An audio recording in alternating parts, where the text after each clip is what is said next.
इससे पहले पाकिस्तान ने अफगान सूबा कंदहार और काबुल में अफगान तालिबान और ख्वारिज के ठिकानों को कामयाबी से टारगेट किया है। सिक्योरिटी जराये के मुताबिक पाक फौज ने कंधार में अफगान तालिबान के बटालियन हेडक्वार्टर्स नंबर 4 और 8 के अलावा बॉर्डर ब्रिगेड नंबर 5 के अहदाफ को निशाना बनाया।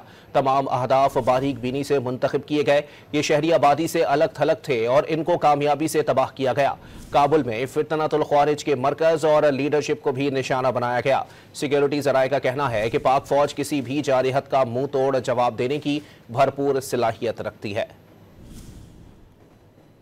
इससे पहले पाकिस्तान ने अफगान सूबा कंदहार और काबुल में अफगान तालिबान और ख्वारिज के ठिकानों को कामयाबी से टारगेट किया है। सिक्योरिटी जराये के मुताबिक पाक फौज ने कंधार में अफगान तालिबान के बटालियन हेडक्वार्टर्स नंबर 4 और 8 के अलावा बॉर्डर ब्रिगेड नंबर 5 के अहदाफ को निशाना बनाया।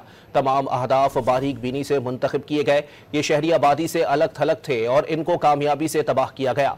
काबुल में फितनतुल ख्वारिज के मरकज और लीडरशिप को भी निशाना बनाया गया। सिक्योरिटी जराये का कहना है कि पाक फौज किसी भी जारहत का मुंह तोड़ जवाब देने की भरपूर सलाहियत रखती है।